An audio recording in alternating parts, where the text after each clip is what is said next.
Man, live from the third largest city in the United States of America, Chicago, Illinois, it's The Drive with Mario Smith. And I'm so glad to be here for episode 70 of The Drive. How you doing, everybody? Welcome to Backchannel.tv. Good to see you folks here. Hoping that your Wednesday, as I discovered, is doing well. And sorry about yesterday. I'm a little under the weather, but I'm good enough to do it today. So I wanted to make sure I was here to hang out with you guys. Thank you so much again for paying attention to Backchannel.tv. We really appreciate that. Let me bring in a gentleman that needs no introduction, but I'll give him one. He's a super nice dude who sent me a very terse text. It's Jay Gliss in Portland, Oregon. Hey, buddy. How you feeling?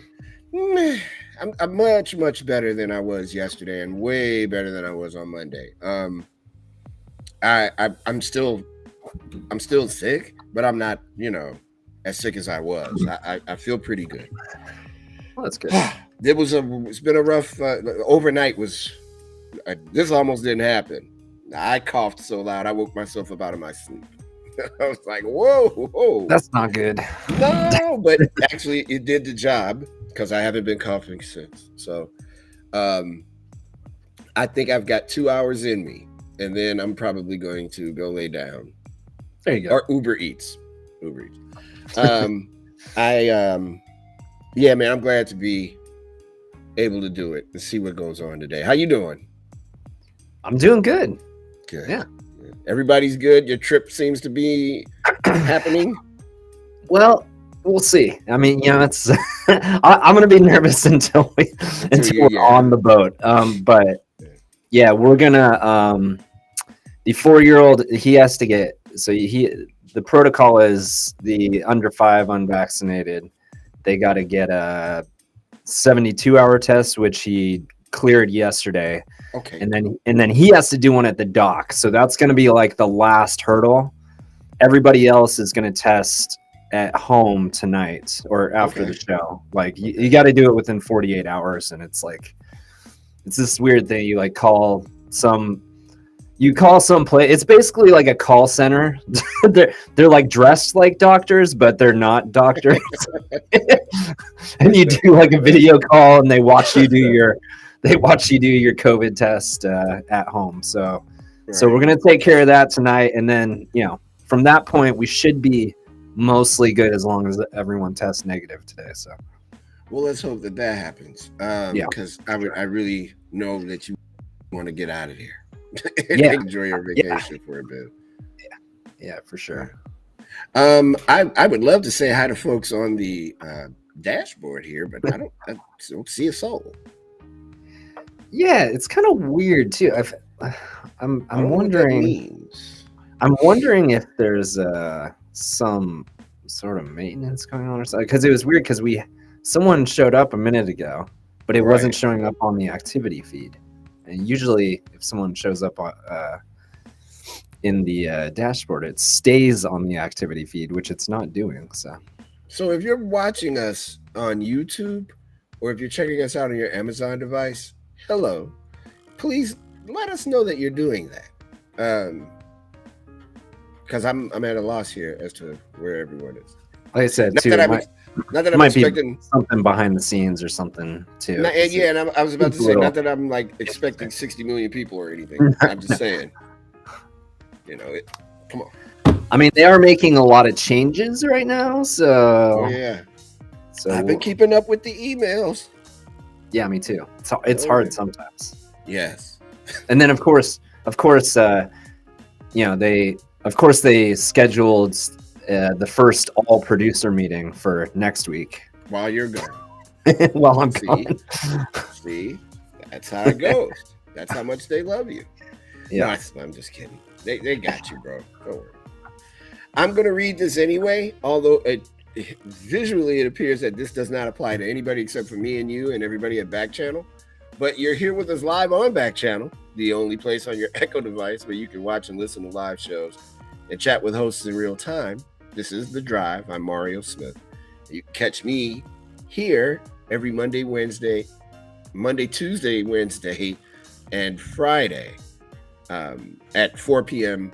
Eastern time. How do I get involved with the show, you ask? Well, you want to get into the chat. And the way you do that is you can hit your Echo Show or Fire TV and say, hey, Katexa. It's not really the name, but you get where I'm coming from. And then you get in the chat, click on the chat, come in, talk stuff to us, and we're good. If you're checking us out on an Echo speaker and you can't see me, which is fine, just go to backchannel.tv, BACKCHANNEL.TV, and welcome. And we got you. And it's going to be fun. So, yeah, man, this COVID, it sucks. Not having the best time. Trying to stay as upbeat as I possibly can. Discovering that it's a chore doing. I didn't realize how much energy just basic stuff takes. And that's why I'm saying this is no joke. This thing it's very real. And if you haven't gotten your vaccine, or especially if you've gotten your vaccine and you haven't gotten your booster, get it. I'm no super dude. This is not some incredible feat I'm doing. I'm literally forcing the issue because I need my body to not think that I'm shutting it down, because I'm not. And I would rather be busy and do as much as I can in my house than just sit around or lay down all day I can't, man. I know just people hate when they hear. I'm from Chicago, man, and it's hard for me to sit still. So I'm not doing that. I will be respectful of your time and honest with you. If I feel like it's not working, Gliss and I will say peace and have a good day. I don't anticipate that happening. I have been in constant communication with Gliss and the Backchannel folks, and everybody is making sure I'm good, which I appreciate. And I keep telling them Wednesday we're doing it. So with that in mind, let's do it. These are the headlines at the top of the hour. The Senate rushed today into an almost certain to fail vote toward enshrining Roe v. Wade abortion access as federal law, a blunt display of the nation's partisan divide over the landmark court decision and the limits of legislative action. The roll call promised to be the first of several efforts in Congress to preserve the nearly 50-year-old court ruling, which declares a constitutional right to abortion services, but is at serious risk of being overturned by a conservative Supreme Court. President Joe Biden called on the Congress, controlled by Democrats, to pass legislation to protect abortion services for millions of Americans. But his party's slim majority appears unable to overcome a filibuster from Republicans who have been working for decades to install conservative Supreme Court justices and end Roe v. Wade. Quote, "The American people are watching," said Senate Majority Leader Chuck Schumer. "The public will not forget which side of the vote senators fall on today." And an interesting report is out. Cleaner air in the United States and Europe is brewing more Atlantic hurricanes, a new U.S. government study found.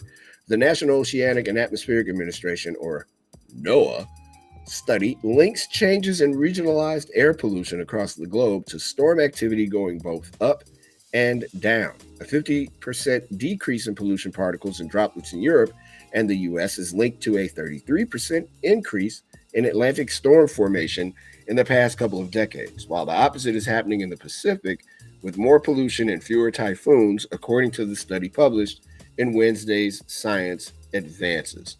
And those are the headlines at the top of the hour. Checking in. Okay, we have a person. Hey, No Name. Welcome back, Mario, right? Hey, No Name. You can always add your name later on in the stream. Thank you so much for being a viewer today. For everybody that's checking us out on Backchannel.tv, YouTube, or listening on an Amazon-supported device, thanks so much. Really appreciate it. The Drive with Mario Smith will be back in just a moment.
Hey everybody, welcome back.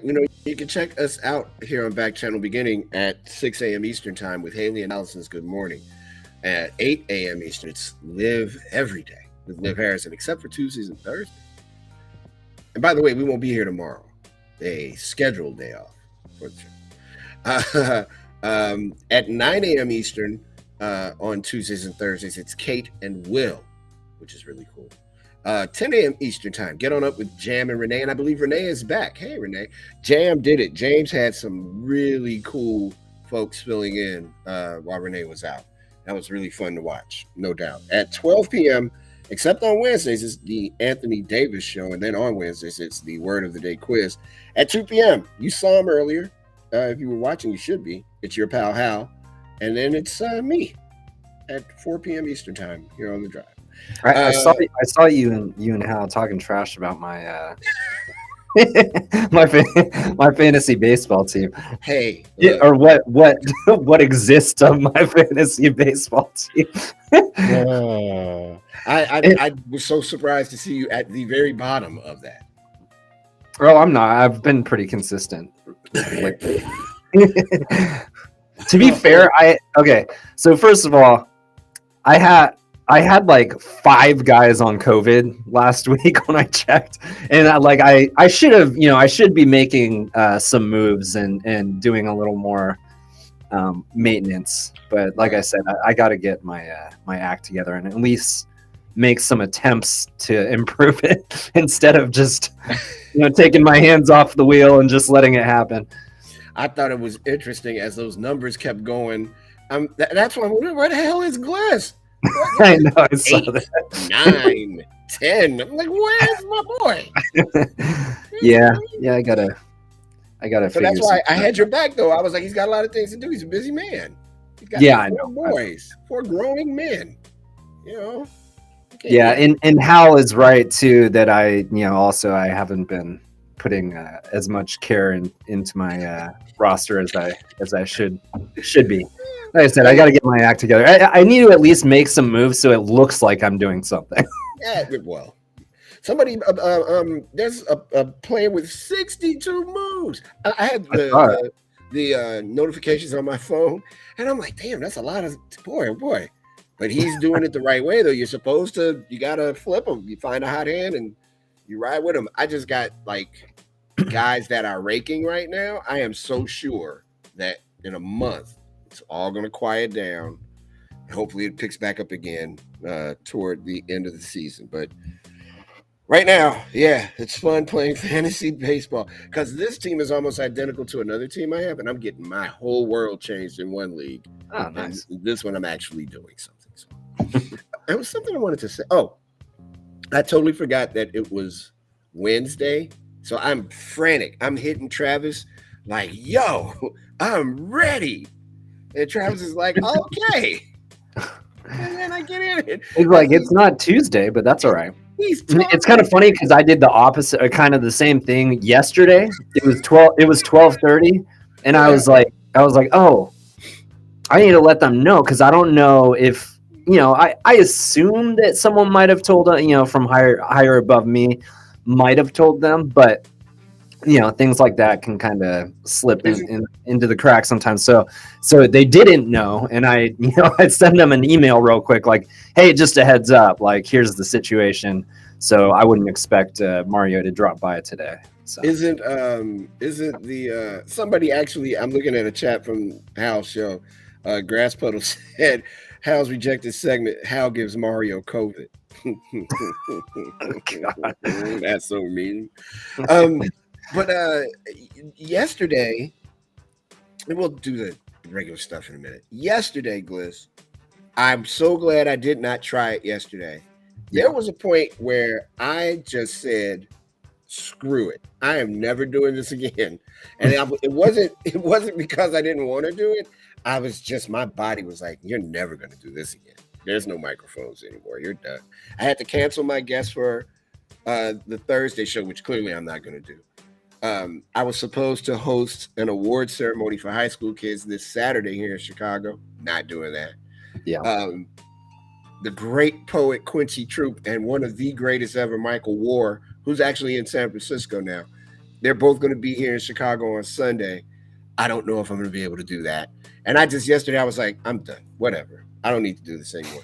And then about 5 o'clock yesterday, Chicago time, I looked at the clock and I went, I can't wait till tomorrow. I really want to do this tomorrow. I think I'm gonna be able to do it. It was just a day of me really like walking around this house in circles, going out on my balcony, not literally staring at the sun, but being in it and just saying, "You're gonna be okay. This will be all right." I cannot emphasize enough, though, man. What we've been saying the past few months now: get the shot, get the booster. If I didn't have those, I promise you, this would be the last episode, or the last episode would have been on Monday. Yeah, or it wouldn't have happened on Monday, because this is like. It's bananas. You know how when you have a cold, you're able to kind of reason things out, and you're like, oh, I think a day or two I'll be fine. Man, I was like on Monday, I'm like, Saturday. There's no way this is going to go away in a day or two. Surprisingly, though, because I hit it so early, I think, and I've been on a steady diet of Rick and Morty juice, that's NyQuil, and cough drops. And aspirin to like break the fever, which has happened. All those things have happened. I just got to build my, stamina back up. But yeah, and I don't want to belabor the point either, because I'm not trying to do the feel sorry for me thing. But really, I will say now, even though I loathe that character, the fact that Donald Trump made it so that there could be vaccinations for Americans is huge. It is I said huge and Trump in the same sentence. It is super big that happened. If that's the only thing he's remembered for, I'm good with that, because I've said that same thing all along. It's one of the things that has left me kind of dumbfounded by, some of his supporters that are so against the vaccine. In fact, for a while, a few months ago, he was getting booed.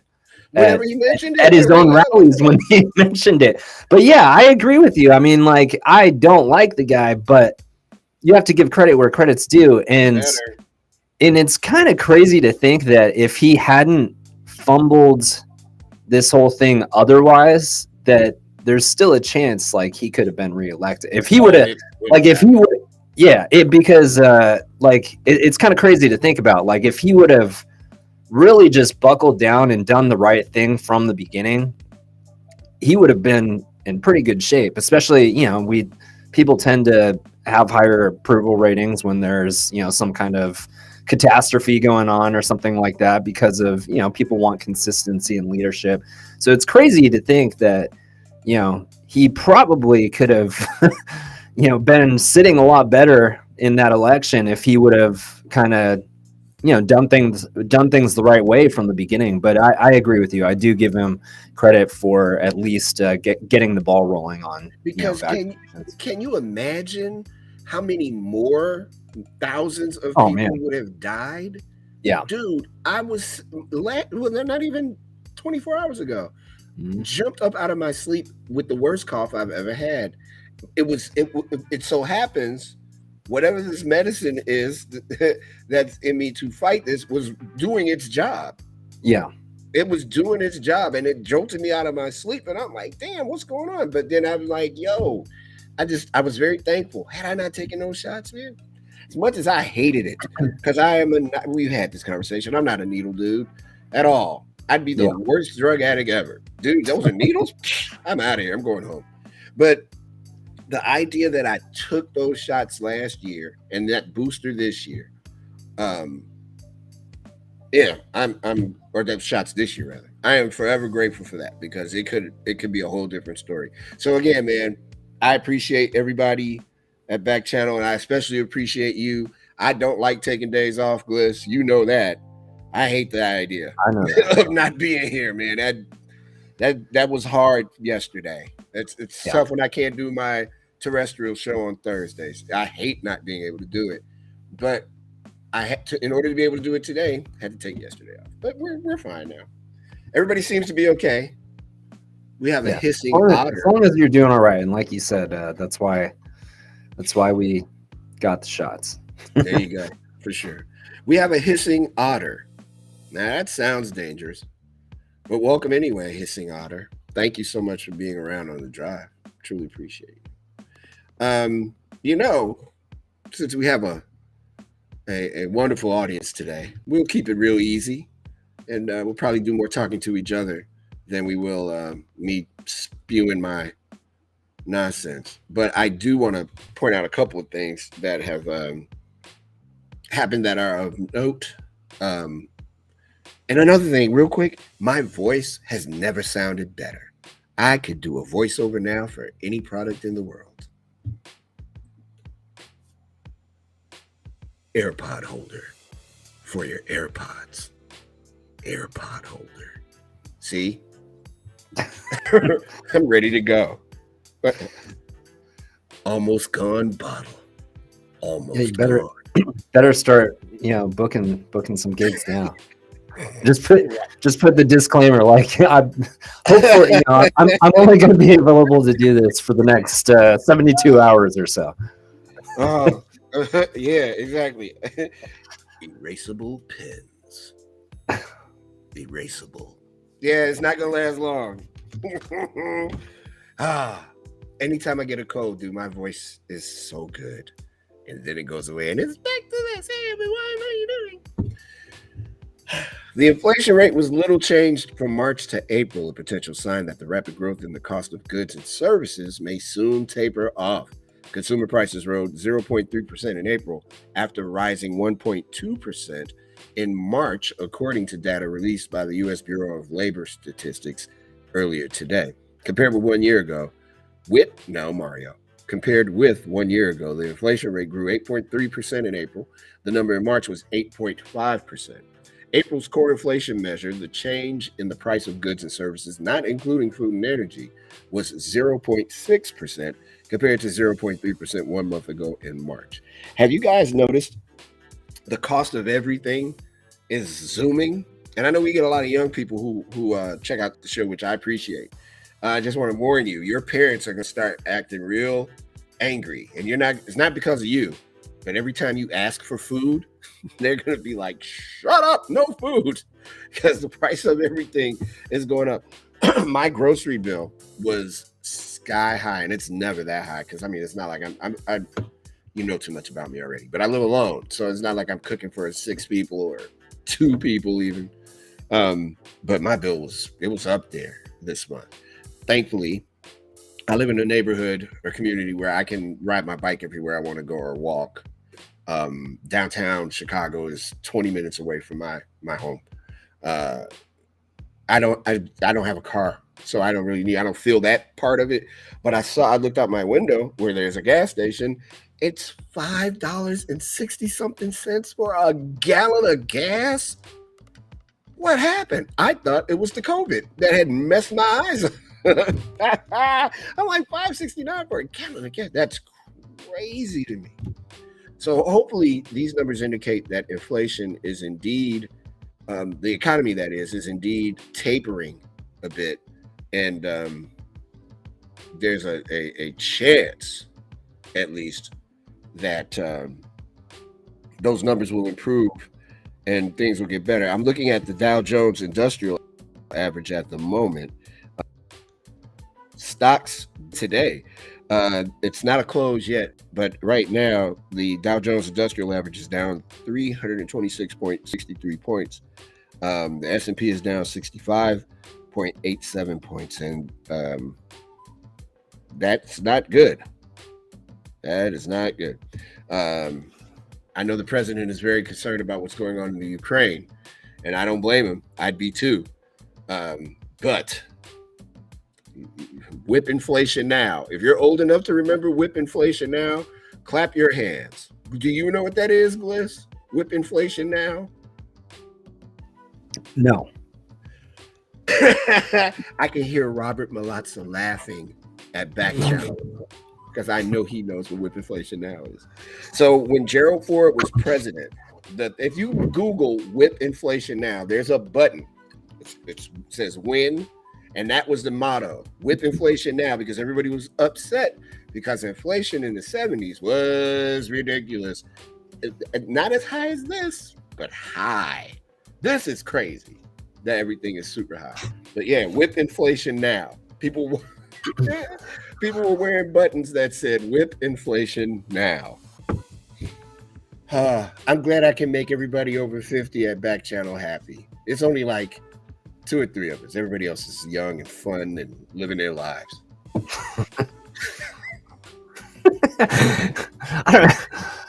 That implies that you're not fun. Oh man, I'm living. Can't you look at me? Don't you see?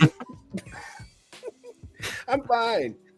I just have a disease I shouldn't have, and I'm stuck in this great apartment for another 3-4 days. Yeah, whip inflation now. That was a simpler time, man. Yo, You so get one of those buttons. you see it? Are we looking at one? No, I want to get one though. You should. I'm telling you, whip inflation now is coming back. If whip inflation now makes a comeback, I want credit for it because I started it up again. Well, we got tape, so yeah, man. Hey, for now, we got it on tape. You know, it just reminded me too, Liz, those exciting things we've been talking about, they're coming. yeah. Oh, That's right. they're coming like soon. People will see a market difference. They're gonna be like, "Oh, yeah." Well, Yeah, next week should be fun. I think I might wear a suit. Get more Hal and Mario. Yeah, you will.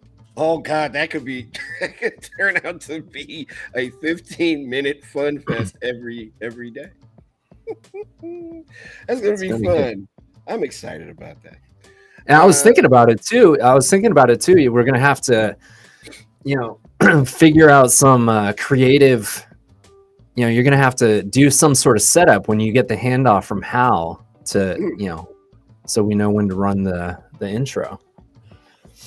Oh, I'm sure it'll be something like just start the intro, Gliss, or get Hal out of here. Just right as soon as it hits his wall, it's just like, yeah, get him out of there. Run the intro. We'll figure it out. I didn't even think about that. That's funny. Yeah, we'll figure out something though. That will absolutely happen. Oh God. By the way, stocks just closed. The Dow Jones and see, even sick, I still can't read. The Dow Jones Industrial Average closed at 31,834 points, down 326.63 points, and the S&P 500 closed at 3,935 points, down 65.87 points. And the breaking news: Senate Republicans blocked a bill to safeguard abortion rights, thwarting Democrats' effort to enshrine Roe v. Wade in federal care. And that also means, though, that all those Republican senators that killed it, it's now on record.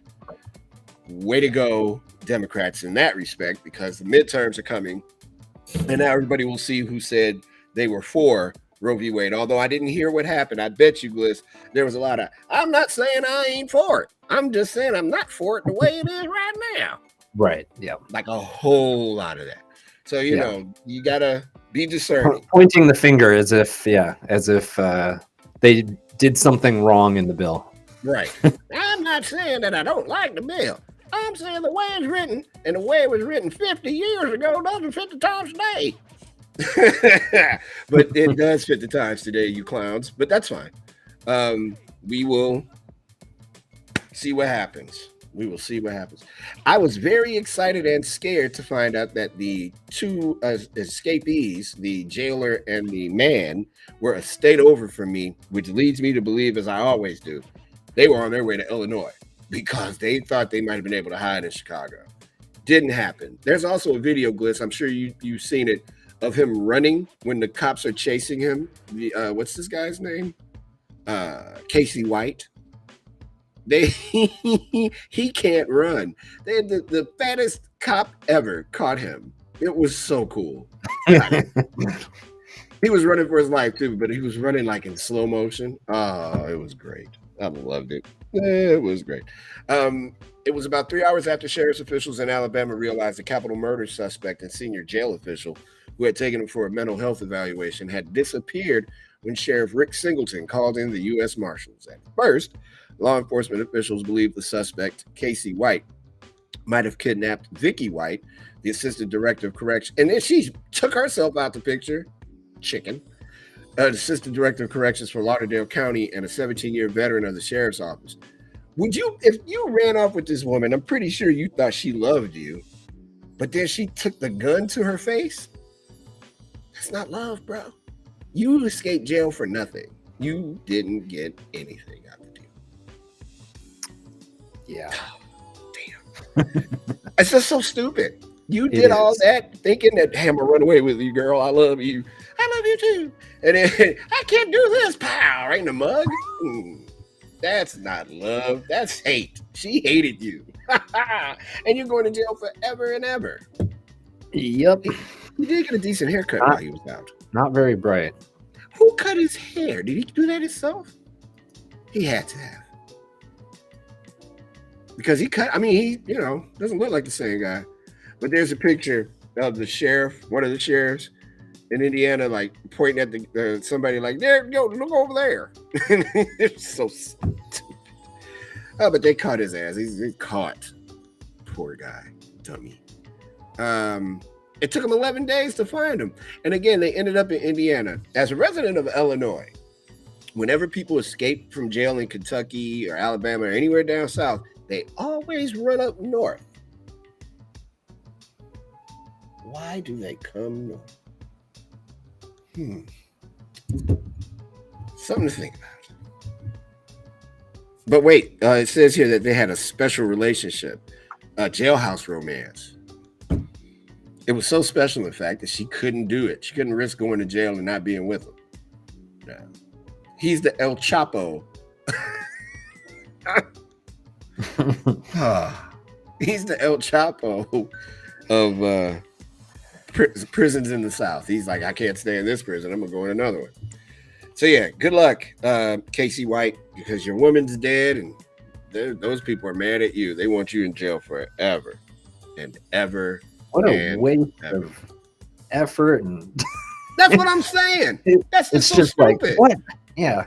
The whole thing is just nuts. You went through all especially the woman, too, like... I just don't. It's a weird story. It doesn't make any sense. Like, you're gonna risk your career and your freedom for a guy who's who's already attempted to kill somebody, and then you're gonna end up offing yourself when you get caught. Like, none of it makes any sense. It's just all he got out of that doesn't deal seem like it was well thought through. No, they did. Come on, of course not. All he got out of that deal, Gliss, was a bad haircut, maybe a kiss on the cheek, and a chance to go back to jail. He accomplished. Oh, got to travel, got to leave Alabama, and get to Indiana, the great state of. Tell you, I think they were on their way to Illinois, man. I always say that whenever I hear of an escapee at a prison that's not in Illinois, they're trying to figure out if they can get to Illinois. For some reason, the portal of crazy people comes right through Illinois. I can't figure out why. That's a hell of a deal, man. That is terrible. Yeah, it's a waste of time.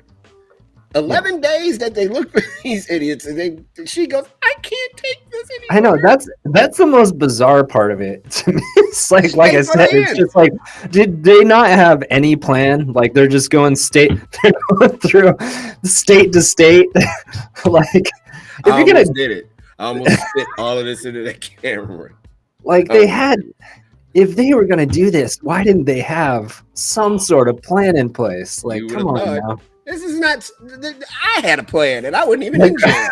Yeah, right. And then it's like, because they had no plan, they're about to get caught, and she's like, "What are we gonna do now? I'm just gonna kill myself." Like, what are you gonna do? What do you mean we? Pow! I'm done. I'm already. I got a plan. Wait, I just thought of something. Pow! Right in the face. That's so stupid. Hey, Mouse. Hey, Kimmy. How you doing? I know people are like, what are they talking about? Just dumb people doing dumb things and heading to a state where we enshrine ourselves in dumb people. I'm glad they didn't make it, but they could have. So we were talking earlier about me dealing with COVID right now, although I feel really good and laughing. That's the other thing I meant to tell you, Gliss. Laughing helps. I don't know what it is, but if I laugh, I'm like, okay. It's weird. Lifting your spirits up. Yeah. I talked about we are so not doing a show yet doing a show at the same time. I talked to my son's mom today because I hadn't told her or him that I had, that I was sick. I told like everybody in the world except them two. And so I told her, and she said, "You sound awfully upbeat." And I'm like, "Well, what am I supposed to do if I allow, be like that lady, the stupid woman that escaped prison?" That lady, by the way, was about to retire. She had given them her retirement. What a waste, man. What a dummy. No pension. You shut yourself in the basement. This is love for nothing. Like, idiot. Oh, great. I almost hit retirement. You know what I'm going to do instead of retiring? I'm going to run off with a convict and then end up shooting myself in the face. She could have came and visited that lug every day if she wanted to. Everybody I know. would be alive. What a dummy. Yeah, seriously. She could have went back and retired and then been like, yeah, you know what? Actually, I'm kind of into this guy, so I'm gonna keep coming back. I'm gonna help you get out, but I have a surprise if we get caught. Okay? Bye. And then, sure enough, surprise! Boom! Right in the mug. It's just dumb. It's really just it infuriates me when people do. Stay to the end. Just stay to the end. You were almost there, so you got caught. You could have wrote a book 10 years from now. Yeah. Anyway, so I tell my son today, he's so cool. He goes, "Is there anything you need?" I'm like, "No, I'm good." He goes, "Okay, old man." And I talked to his mother on the phone, and she just is like, "Are you all right? What happened?" And no. Who'd you get it from? And I'm like, "Yo, it wasn't like that. I don't think. I think it was just place I was at." And she goes, "Do you need anything?" And I was stunned. I was like, "Yes, I need money." No, I didn't do that. I was like, "No, I'm good. I don't need anything." And she was very nice, and it was cool. I had to make a Facebook post about the radio show, and in it I explained that I wouldn't be doing it and why. And everybody's been very nice. That all leads me. I know we took a long way to get to this place, but there's a report in Axios about events in COVID. Smaller indoor events are more likely to spread COVID than much bigger outdoor ones, according to a new report by the University of Texas.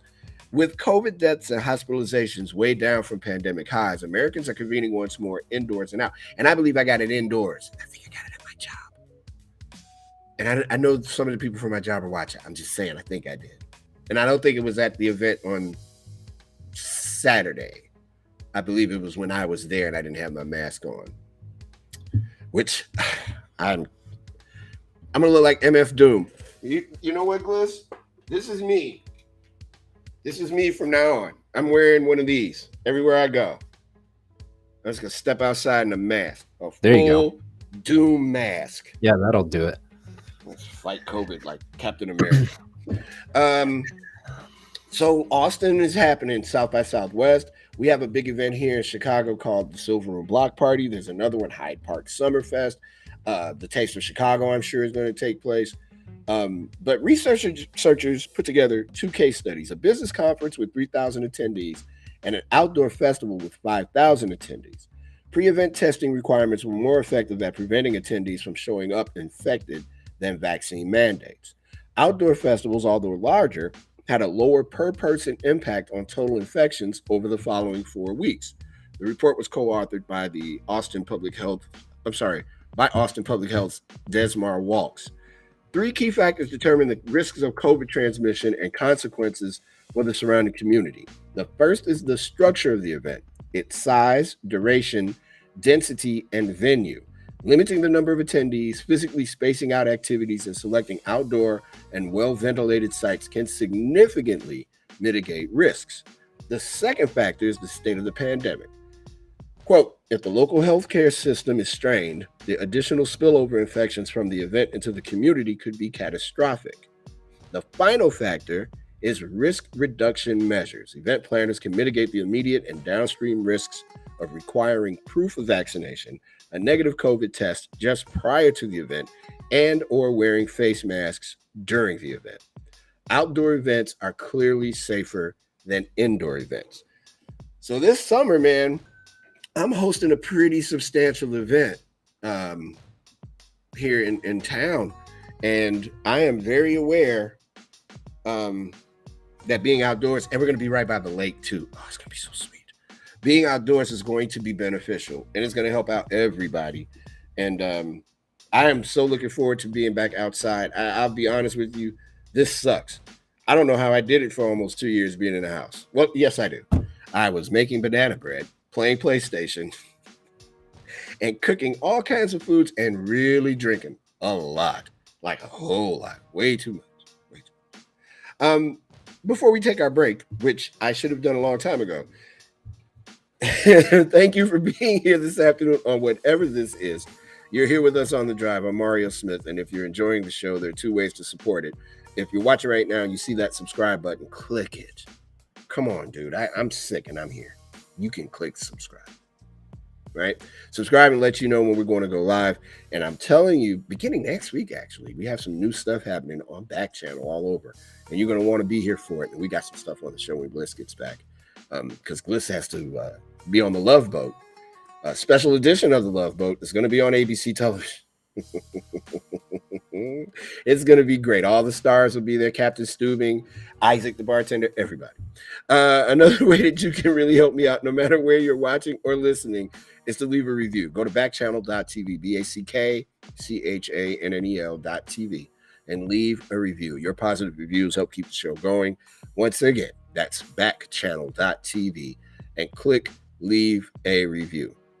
I have a catastrophic story about Earth, but we've already had enough catastrophe. Yeah, because we did a whole lot of yapping. By the way, President Biden's in town, Gliss. I wish I would have thought about it. I didn't, but him running down that ramp, I picture him doing it today when he's speaking here in Illinois. He says, "Oh, here I come. Hey, everybody. Whew. Man, Ukraine. All right, gold." And he walks away. All right, well, that's 45 minutes. I'm good so far. I'm scared to stand up. I might fall down. It's The Drive with Mario Smith here on Backchannel.tv. Thank you so much for watching. When we come back, Skirt's favorite segment, the Community Report, and we'll do that right after these words.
Hey, what's up, everybody? It's The Drive with Mario Smith here on Backchannel.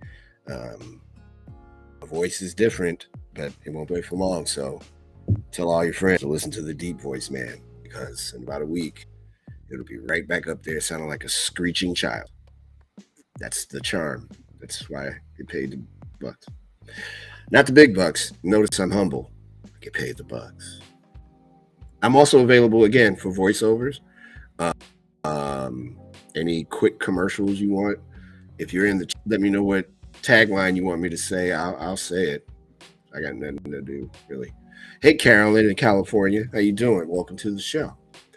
This is The Drive with Mario Smith. I'm Mario Smith, by the way, and this is The Drive. That's the vehicle that we do the show on. So, thank you so much. We start in Illinois. Hey, how about that? President Joe Biden visited a family farm here in Illinois on Wednesday, where he announced steps his administration is taking to lower the costs of farming and food. The president announced that his administration will expand insurance for double cropping, which allows farmers to plant a second crop on the same land in the same year. He also announced the government would increase technical assistance to farmers and double the funding to produce fertilizer domestically.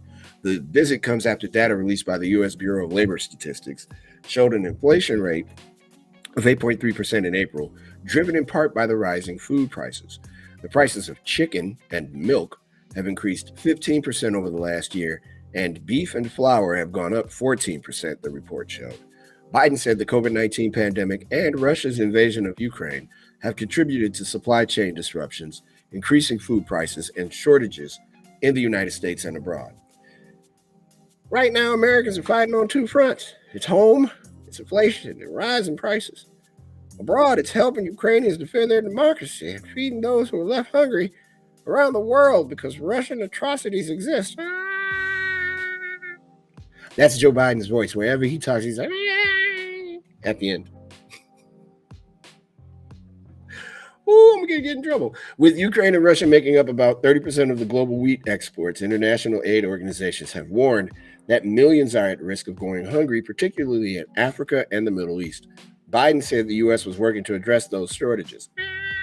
Well, you can make sure that American agriculture exports will make up for the gap in Ukrainian supplies. This dude. Biden's trip to the Midwest is part of a broader effort to demonstrate that his administration is taking action to bring down inflation. Whip inflation now, an issue Republicans have focused on in midterm election campaigns. The president delivered a speech Tuesday about efforts to tamp down inflation, arguing that GOP lawmakers don't have a concrete plan to address the issue. Biden has blamed what he dubs Putin's price hike for the current economic situation in the U.S., saying the war in Ukraine has led to rising inflation and record high gas prices. Last month, Biden announced plans to boost the production and sale of ethanol-blended gasoline in an effort to lower the high gas prices amid rising inflation. He said the Environmental Protection Agency would issue an emergency waiver to suspend a summer ban on the use of blended fuel. Here's a story we were following, and this is an example of good thing there was video. Mike Tyson will not be charged for punching an airplane passenger. You know what's funny? When you see a picture of Mike Tyson, even though he's got the tattoo on his face, he looks like he might be the nicest man in the world. At this age, he didn't look like that when he was younger. He looked like he might. Yeah, I was gonna say now. Now he looks like he might be like, "Hey, Mike, how you doing? Hey, brother, how are you?" You know, like he might actually have a conversation with you. He might. Well, are you hungry? I have food. Please come to my home. He might be a little hard to understand, though. Or he might be high because he does own like 70,000 acres of marijuana. Yeah, because he literally is always smoking. Every time you see him, it's like, "Hey, what's up, man? How you doing?" Well, I know how you're doing, Mike. But anyway, so the guy that he got into a fight with, I didn't know JetBlue had first class. Do they? Am I missing out? Because I want to fly JetBlue. I wasn't aware. Authorities will now file criminal charges against former heavyweight champ Mike Tyson after he was recorded on video beating the brakes off of somebody in first class. Last The guy month, was asking for it. he threw a water bottle at Mike Tyson. I don't know if anybody has seen Mike Tyson fight before. I Yeah, promise I don't you. care. I don't care how old he is. No, man, he could be 90 years old. I'm just a little afraid of Mike Tyson. Yeah. And again, he might be the nicest guy in the world. I don't know. I've never met him. But there's no way in hell. Hey, Mike, I'm going to throw a water bottle at you and run. No, you're not. Because he's from Brooklyn. He'll catch you. He actually, sorry, the random side conversation.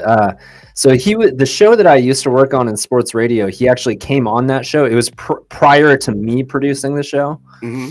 But in the interview, he spent most of the interview talking about pigeons because apparently he is really into pigeons. And the guy I worked for grew up in Gilroy, California. And so Mike Tyson went off on this whole side conversation about how one of his favorite guys that he buys pigeons from lives in Gilroy. And so most of the interview was actually about pigeons, not about boxing. Not a thing to do with boxing. There you go. Like on that plane, if that guy would have just left him alone, Mike Tyson would have probably turned around and been like, "Hey, how you doing? It's nice to meet you. I was always wondering what it'd be like to talk to a regular person on a plane. It's so nice." But this dude had to throw a water bottle at him. And he was like, "Mike Tyson, I just threw a bottle at Mike Tyson." He was on videotape telling on us, "You know what, man? You should have got hit in the face." And then here's the other part of that. It's Mike Tyson. Am I the only one that understands that Mike Tyson's hands, back in the day, we used to call them sandwich fights, Gliss. By the time you made your sandwich to sit down and watch the fight, fight's over. Better go with bologna. Don't try to be extravagant and have like a big, huge sandwich, because that fight is over. Best to ever do it. Outside of Muhammad Ali, I think he's the best to ever do it. Just in terms of wiping people out. 190 pounds. I don't think any boxer has ever instilled fear in people the way that Mike Tyson did when he was in his prime. Andrew McLean says it. Mike Tyson's physique coming out of prison still gives me nightmares. Tyson with abs was a dog. The dude was crazy. Ooh, Groovy Cougar. Wow, that sounded good. Did you hear that? That was good. Hello, Groovy Cougar. And a bunch of no names. Hey, y'all. And hey, Andrew, how you doing? Yeah, man, there's no way in the world. No way am I running up on Mike Tyson. Look, I wouldn't run up on a Golden Gloves boxer, let alone Michael Tyson. He bit a man's ear off in the ring. I'm going to bite your ear off. And bit it. He would scare me, and I would be watching him on TV. Like at award shows and stuff? Like, no, hell no. That's Mike Tyson. To change subjects, massive wildfire in New Mexico surpassed 200,000 acres of burned brush Tuesday as high winds and warm temperatures stoked renewed growth and kept further containment at bay. The Hermit's Peak and Calf Canyon fire, the second largest blaze in the state's history behind the Whitewater Baldy fire of 2012, sent up ominous plumes of smoke Tuesday afternoon. And I promise you, here in Illinois, here in Chicago, it is hazy, and I'm 1,000,000% certain it's from these wildfires. The fire is on its 35th day. The prognosis from federal fire officials was dark. The forecast offered little respite from high winds. Gusts reached 48 miles per hour yesterday, and all-out hot temperatures were forecast for the weekend. If you're in New Mexico listening to us on an Echo device, and I noticed that we had folks from New Mexico and then they dropped off in the past week or two. Be easy and be careful. Fire and water, man. Very powerful things. Very, very, very powerful thing. Before we take a break, Gliss, and we've had fun. This hasn't been so bad. I want to read this story that Gliss posted because I feel like look, before I do, I got time to read this. A passenger with, quote, no idea how to land an airplane or how to fly one landed an aircraft in Florida. This doesn't count as Florida man. It could, but it doesn't. A passenger with no apparent flying experience managed to land a small plane in Florida yesterday after their pilot became, quote, incoherent following a medical emergency. The single-engine Cessna 208 landed successfully at the Palm Beach International Airport around 12:30 Eastern Time, said NBC, where the story came from. Affiliate WPTV of West Palm Beach. The flight had departed from Marsh Harbor, Bahamas, about an hour and a half before the miracle landing, according to FlightAware data. An audio from a call made to air traffic control at the Fort Pierce Tower, the unidentified passenger can be heard warning, "I've got a serious situation here. My pilot has gone incoherent. I have no idea how to fly the airplane." "Roger, what's your position?" a dispatcher responded. "I have no idea." And I'm not laughing at it, because what are you supposed to say? That would have been me. I have no idea where I am. I'm in the air. But my position is prone. I'm prone. I am in the air. I can see the coast of Florida in front of me, and I have no idea. The dispatcher can be heard telling the passenger to maintain wings level and to just try to follow the coast, either north or southbound, as crews tried to locate the plane. Ultimately, the controller was able to walk the passenger through the steps to land the plane. He landed a plane, and he did not know how to fly a plane. I promise you, you can do any damn thing you want to do, particularly when your life is in danger. That guy that hit Mike Tyson, he's a bad example of doing anything you want to do. Don't be like that guy. Be more like the pilot guy. Bliss put this story in. Don't get mad at me. I love it. Tourists at Yellowstone National Park were shocked by a bison who walked right up to their car to have a lick. The family was in the car in a parking lot while the bison kept licking the car for nearly an hour. Other cars in the lot passed by slowly, watching curiously as the family waited patiently. The Weather Channel has the video up in case you are curious to see a bison licking side mirrors, door handles, and pretty much an entire car. It's a long way to a car wash from Yellowstone Park, so the family may have some of the few people on Earth that know what dried bison saliva feels like on a car door handle. Gliss, how in the hell are they going to go? You have to find a car wash. Come on. I know we got to go, but you got to find a car wash. Yeah, I thought I'd bring the hard hitting story of the day. Yeah. You got to find a car wash, and you don't have time to explain to the car wash dude, "You're going to get me in.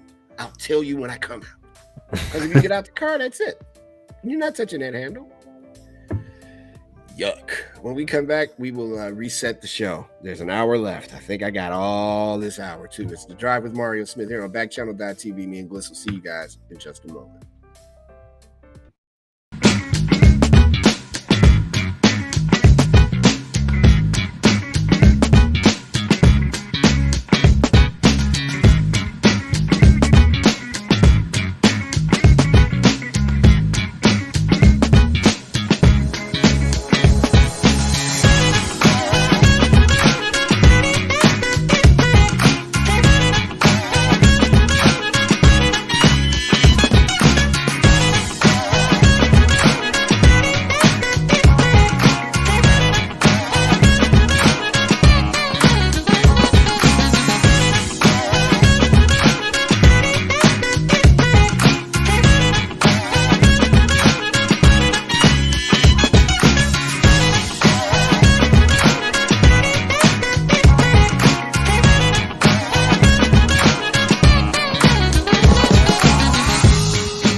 Is this me? Oh, wow. Here I am. I didn't hear the normal music, and I know why. That's my fault.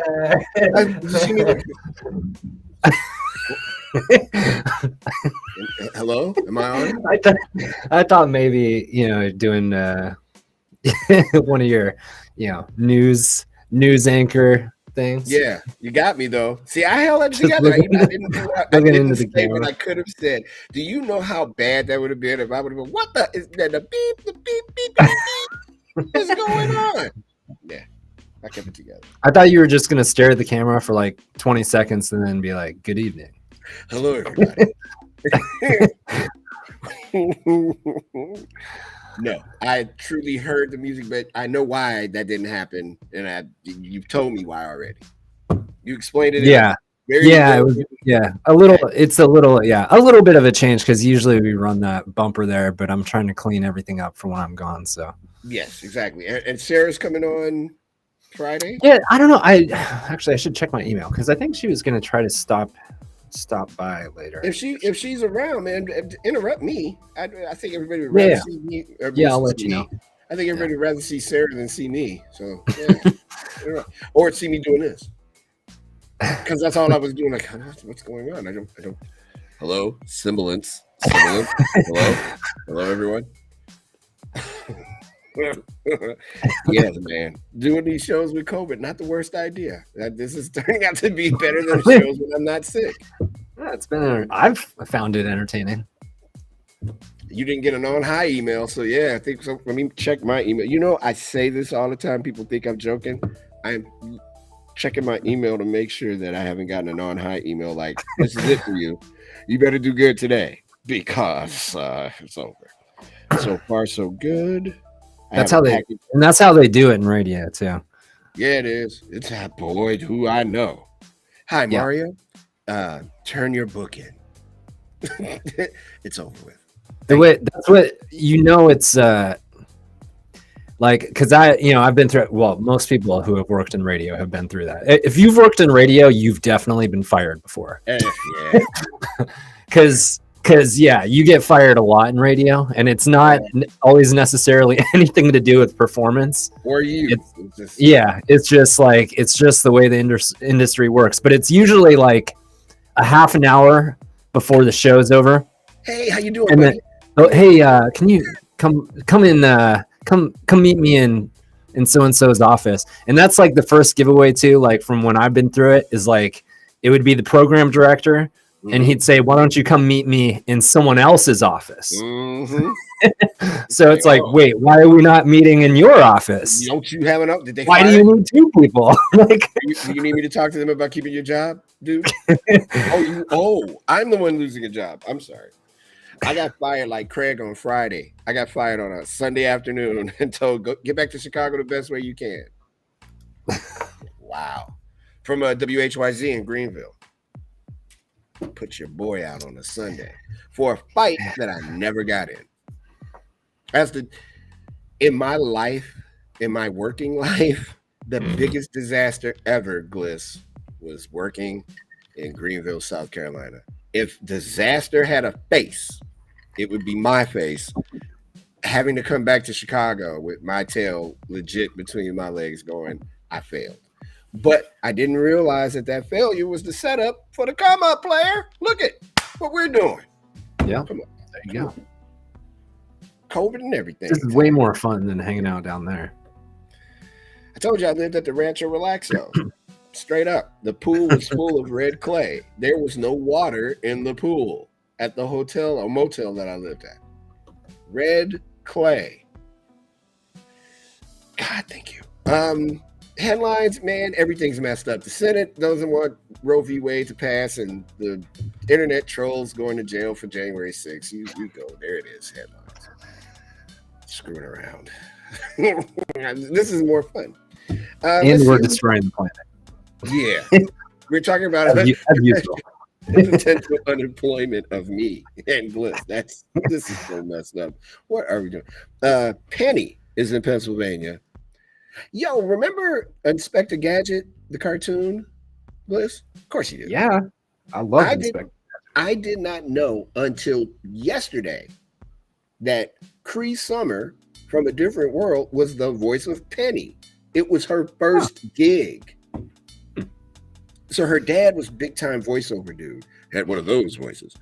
And her first gig acting anything was the voice of Penny. Cree Summer is a G. I would love to have a conversation with her. I think she is brilliant. She has voiced hundreds of cartoons and characters in movies and stuff. She's amazing, man. Penny's in Pennsylvania. And that Penny, your name reminded me of Penny from Inspector Gadget. Sarah's in Colorado. Hey, Sarah. Caroline is in California. Groovy Cougar is somewhere. A bunch of no names. Hey, you guys should hit that subscribe button. By the way, on Friday, where I'll be even more zippy than I am today, we're giving away a $25 Amazon gift card on Friday. We're still doing that on Friday? A gift card? Yeah, we can. Yeah, Sarah should know what to do. Yeah, we're giving away a $25 Amazon gift card on Friday. Stay tuned to the drive.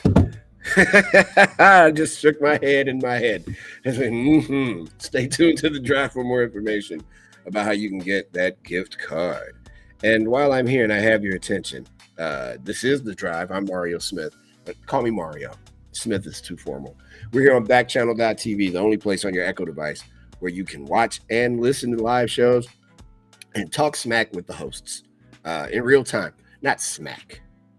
You can talk to the host. This show is every Monday. Why do I keep wanting to skip Tuesday? Monday, Tuesday, and Wednesday, and Friday. No show. Maybe because it starts with a T. Could be. Because the other T day. Yeah.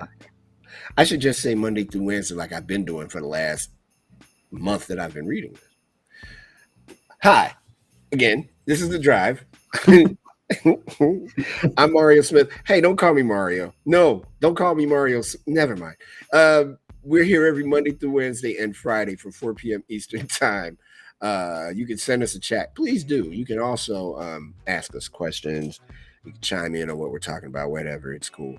If you can see me right now and you're watching on Echo Show or Fire TV, the magic word is Kakrexa.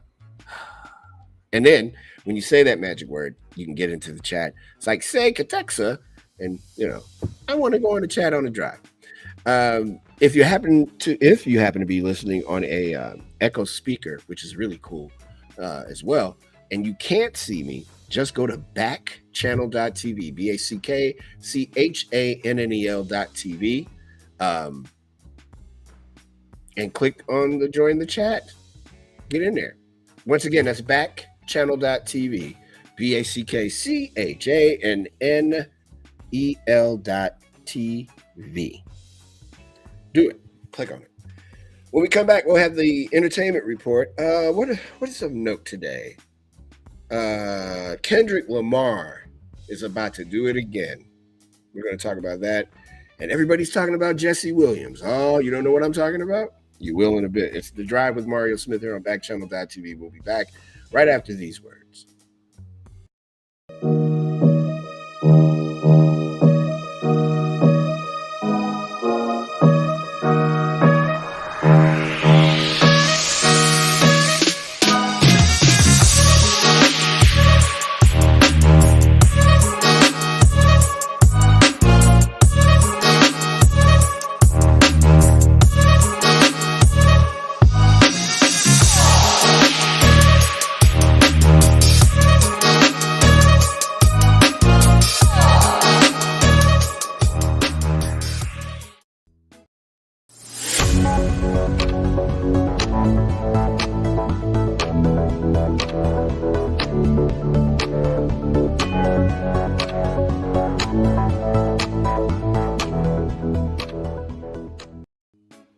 If I said the name James Hong to you, would you know who I'm talking about?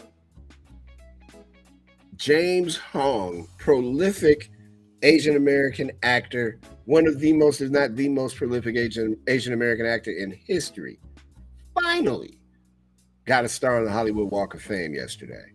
Hong is now 93 years old.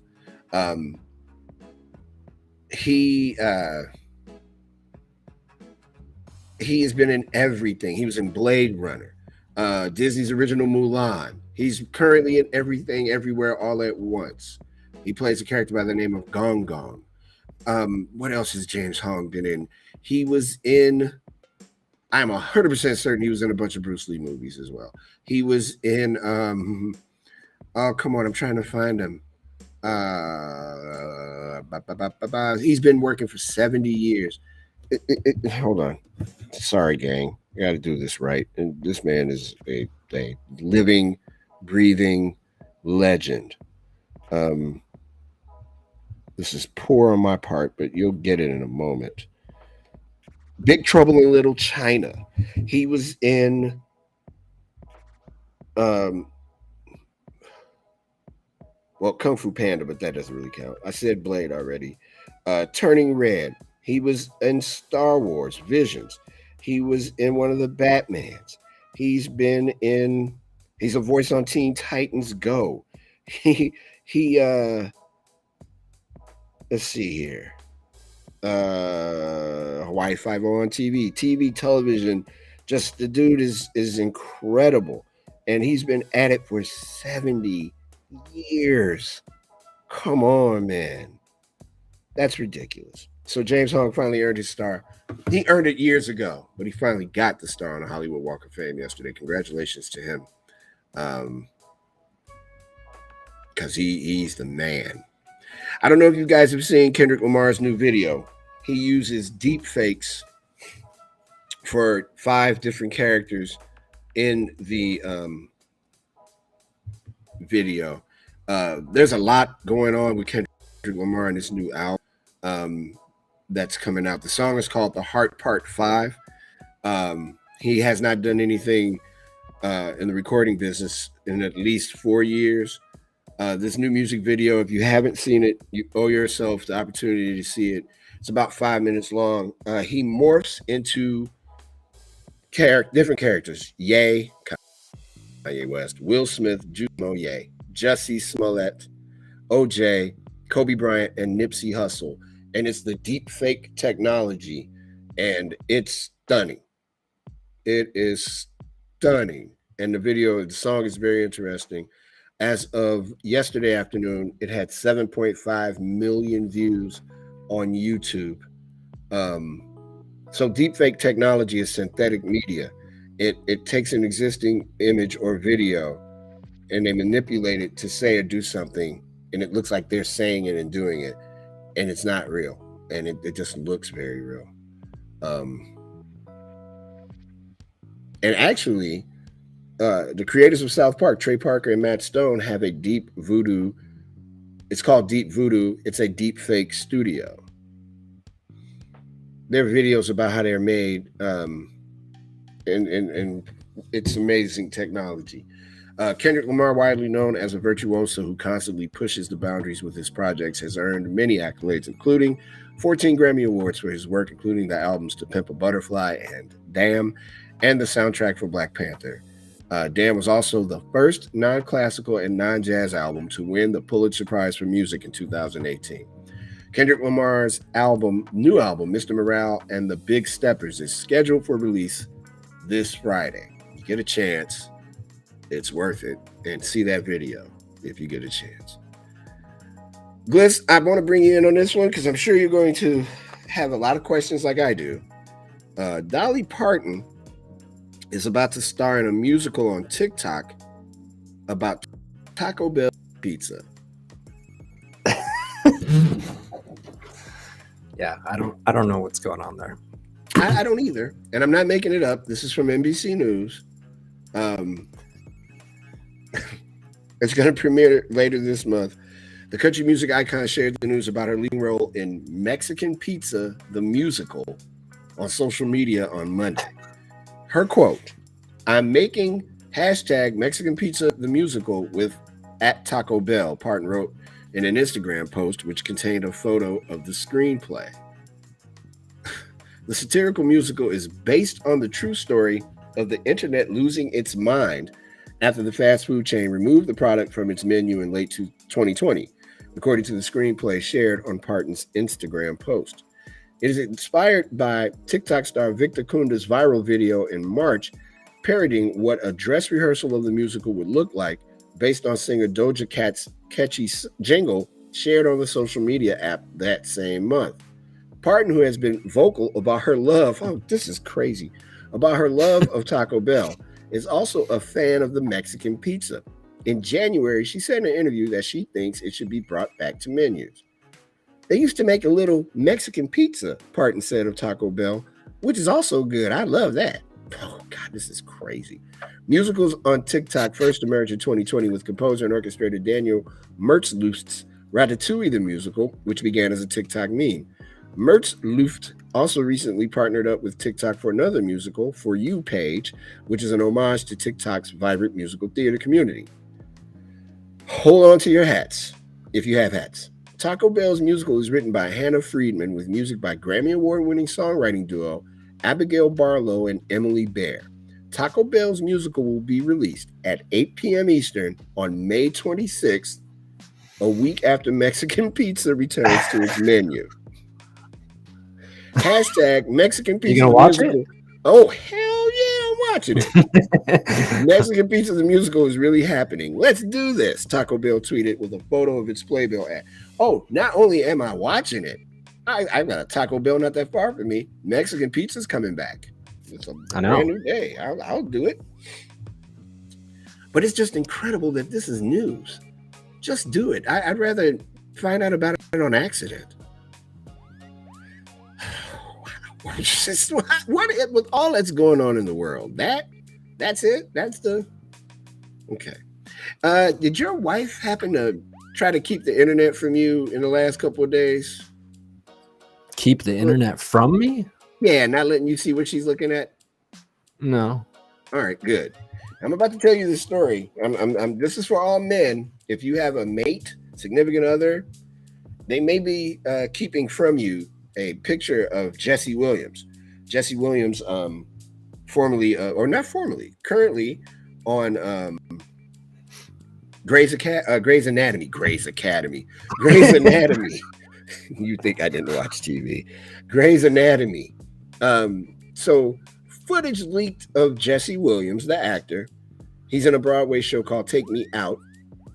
The leaked footage showed a full frontal shower scene of Williams, and it surfaced on Twitter on Monday, the same day that Jesse Williams received a Tony nomination, which is far more significant, for Best Performance by a Featured Actor in a Play.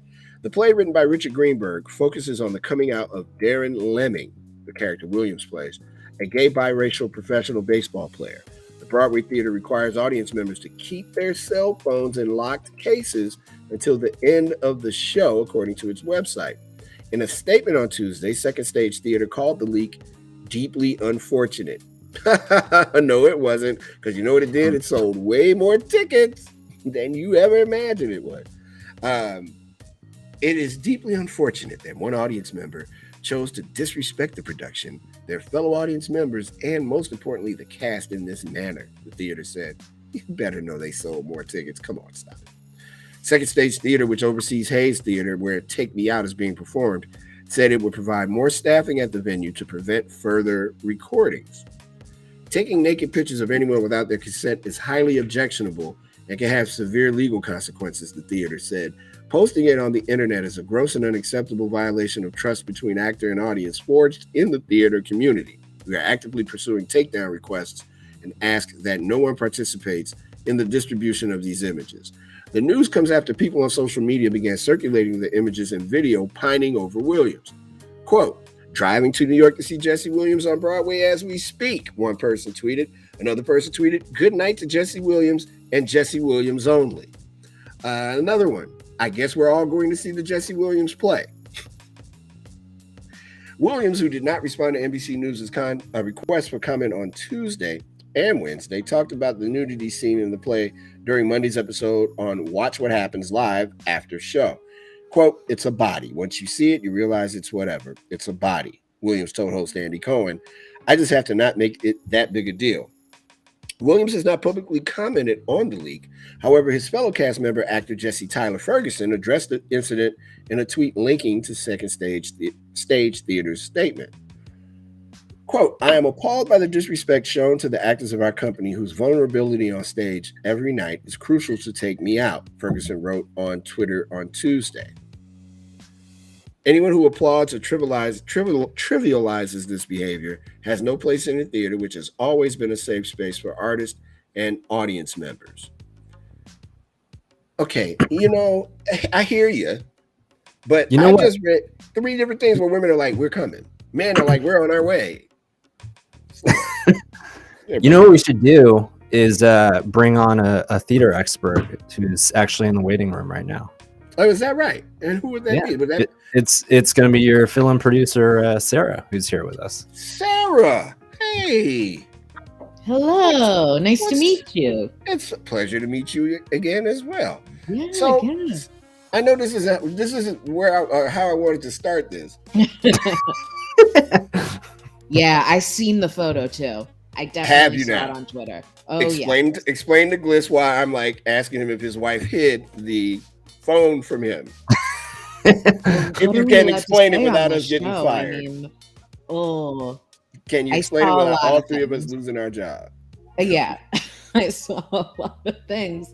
I saw a lot of body parts. But I think to reiterate what Jesse Williams said, like, it's a body, it's an art form, you know? Like, this is something that, like, it was probably very vulnerable moment for him. And, like, whoever took that picture, like, that's, I don't know.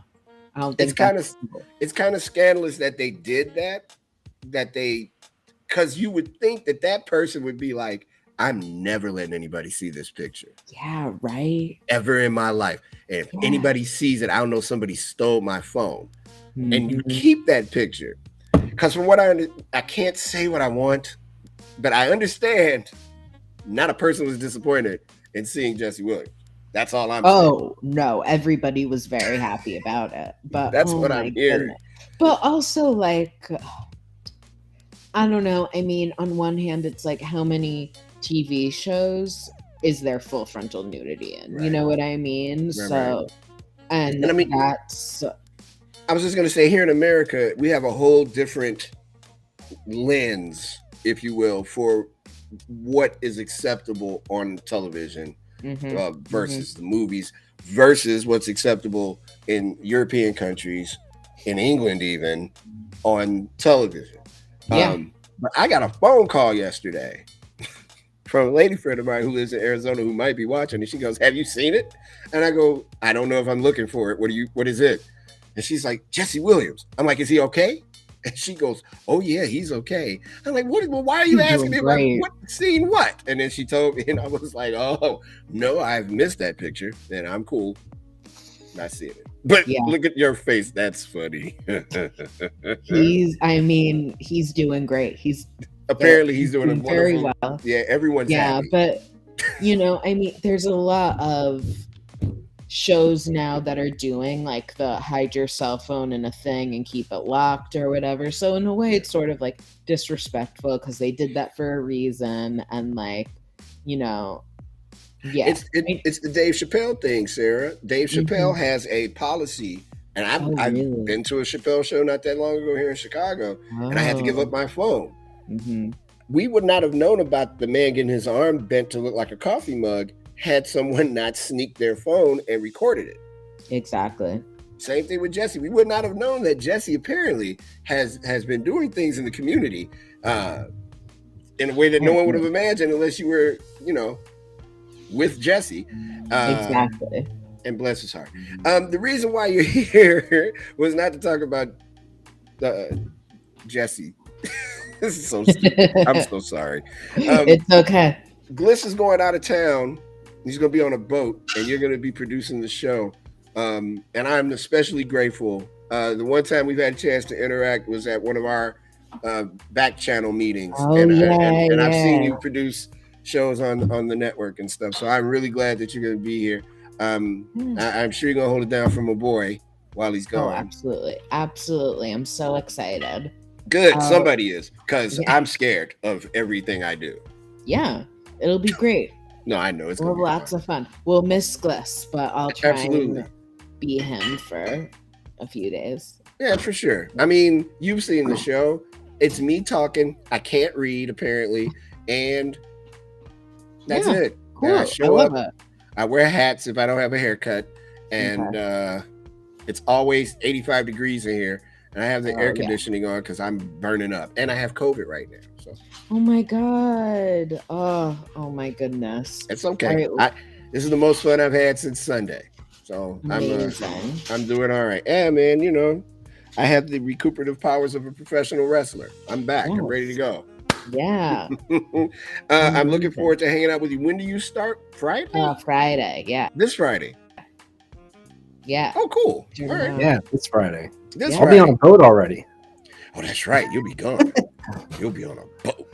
I'm on a boat. Yeah, I'm gonna miss you, man. It's not. Damn, it's only 27 after the hour. You're not gone anywhere yet, Gliss. Let's be cool. Everybody calm down. Kinda. My mind is. You're on that boat, bro? Is that what you said? I'm not gonna lie. You already made it. Hey, Sarah, thank you so much. And everybody that's a passenger on the drive, you show Sarah respect, or I will Jay and Silent Bob your IP address and find you. I love it. I love it. Thank you so much, Sarah. I'm looking forward to hanging out with you on Friday. Thank you, Sarah. All right. Bye, guys. Peace. That was nice. She's nice. Sarah's awesome. Yeah, super cool. And it was timely because she is a theater person and she was absolutely. But I didn't want to make her wait any longer, so I was just like, no, thank you.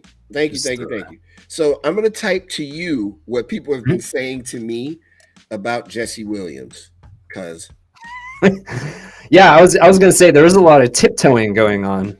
Yeah, I don't think I can say this. There you go.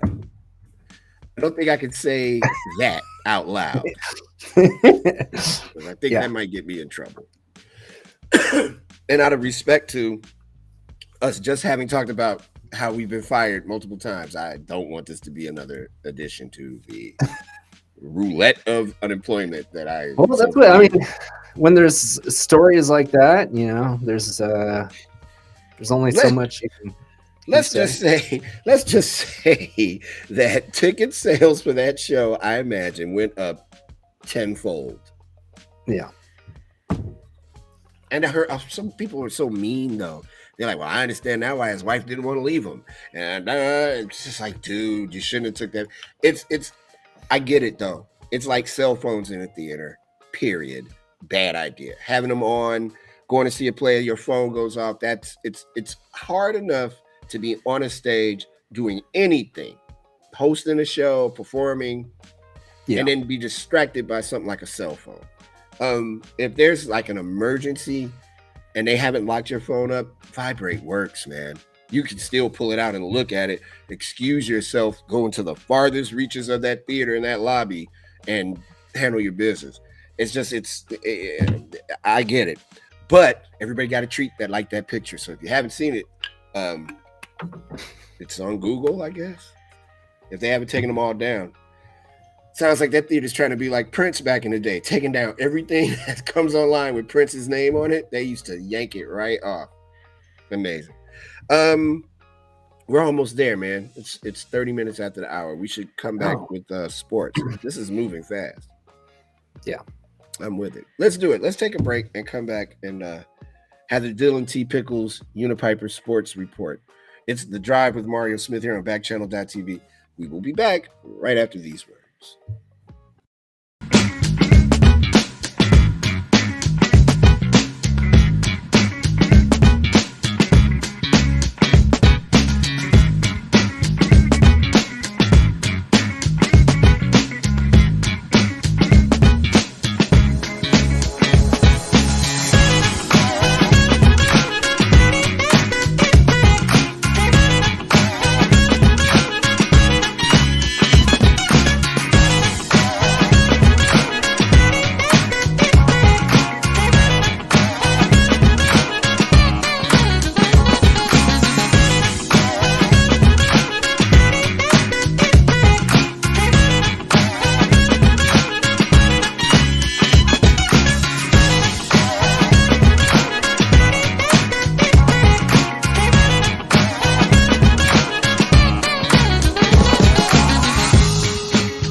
I love that song so much. It's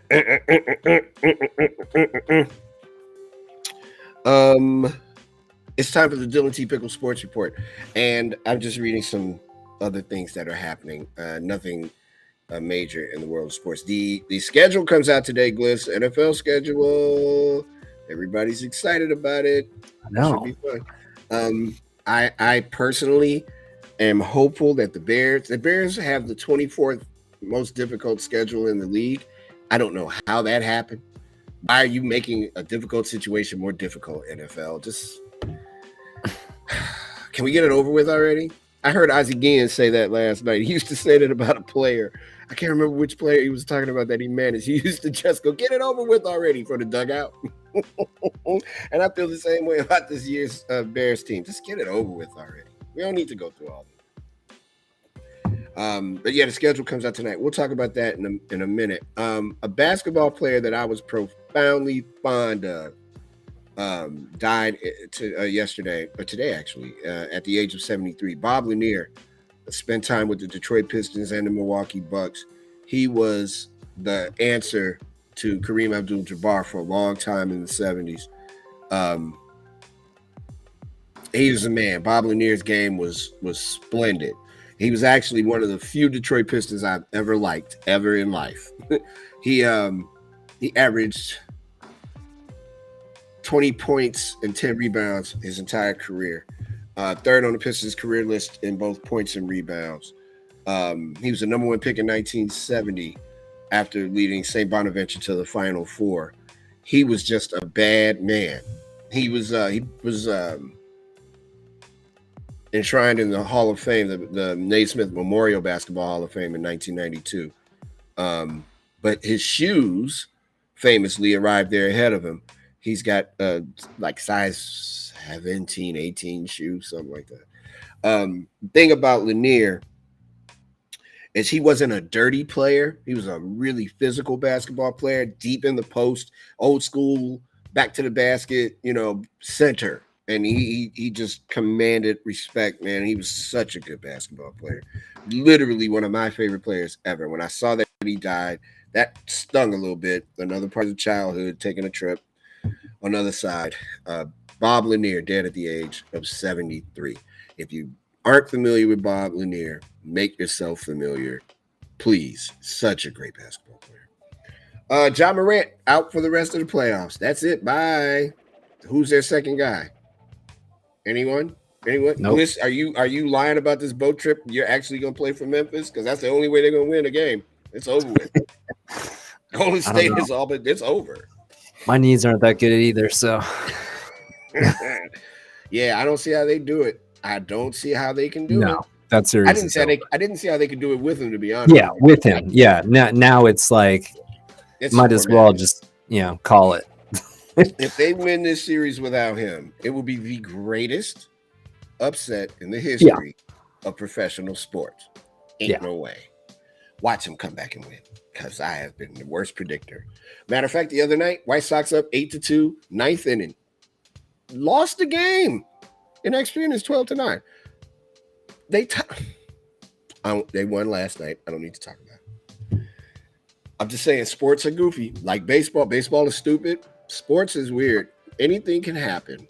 But I don't see that happening. I really don't. Thanks for being here, everybody. If you're enjoying the show, there are two ways to support the show that'll really help us out. If you're watching right now, see that subscribe button? Click it. Subscribing will let you know when we're on the air live. And also, we have some really cool stuff that's about to happen actually next week. Oh, and you want to be here for that. Another way you can really help me out, no matter where you're watching the show or wherever you're listening, is leave a review. We read your reviews. A good review keeps the show going, and it's appreciated. Again, backchannel.tv, BACKCHANNEL.tv. Click it and leave a review. NFL schedule, Gliss. Here we go. It comes out tonight. We already know Christmas Day. It's the Rams hosting the Broncos and Russell Wilson. I still don't know how to feel about a Christmas Day football game. Yeah, I don't know about that. Yeah. It's for me as a basketball fan, it's like that's kind of like it's the NBA's turn. The NBA's marquee day. Yeah. And I love Thanksgiving football. Like I think that's like one of the best days of the season in the NFL to have all the football on Thanksgiving, but I don't know about Christmas. I don't Me need them to neither. put a football game I on don't know. Christmas. Yeah, I'm kind of like, yo, let the NBA have Christmas. I think they're gonna Yeah. win that day anyway. But I want to see Russell Wilson in that Broncos uniform. So Yeah, I for know sure. I'm such a punk. I'll watch. The NFL also announced a Week 2 Monday Night Football doubleheader, which also makes zero sense because I don't get it. The Eagles will face the Bills, Buffalo that is, at 7 p.m. Eastern. How is this spot?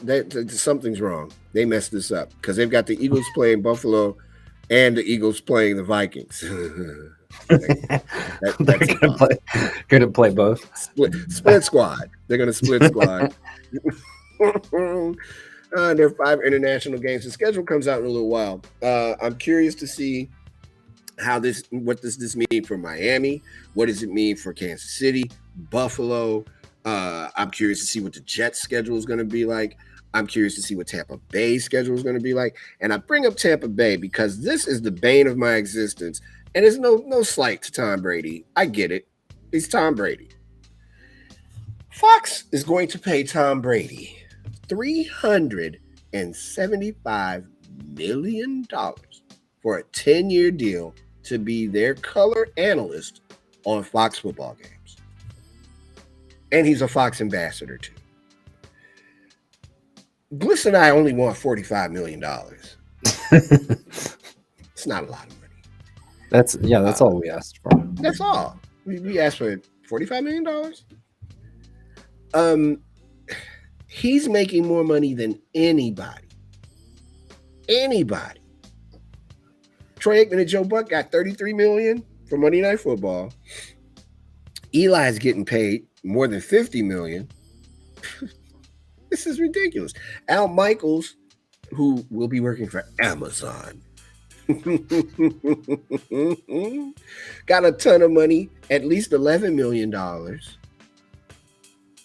But $375 million for Tom Brady? What is he going to do? Use that as his platform to run for president of the United States? Probably. And that's the sports. I answered my own question there. Tony Romo got $170 million to be bad. I shouldn't have did that. I hit the microphone. I find him kind of funny though. I like Tony Romo. Yeah. I like. It's hard to not like. First of all, Al Michaels is the man, and I'm not just saying it because he's going to be on Amazon. I'm saying because it's Al Michaels. Yeah. Troy Aikman and Joe Buck. I'm sorry, they're really good. Yeah. Who's going to be with Al Michaels? Is Chris Collinsworth going to stay with Mike Tirico, who I don't like? He's going to stay with Mike Tirico at NBC? Or is Al going to do his games by himself? No, it's who's it? I feel like he was announced a while back, but Richard Sherman is reportedly in talks with Amazon to do an on-air gig too. That would be intense with Richard Sherman. But $375 million, that's $37.5 million a year. Oh, Kirk Herbstreit, that's right. That's right. That should be good. That should be good. Yeah. And I think Kirk keeps his ESPN job to do college games too. That should be good. Probably, yeah. That should be real good. I'm looking forward to watching it on Amazon. It's going to be good. But that's so wild that Tom Brady... Dude, can you imagine?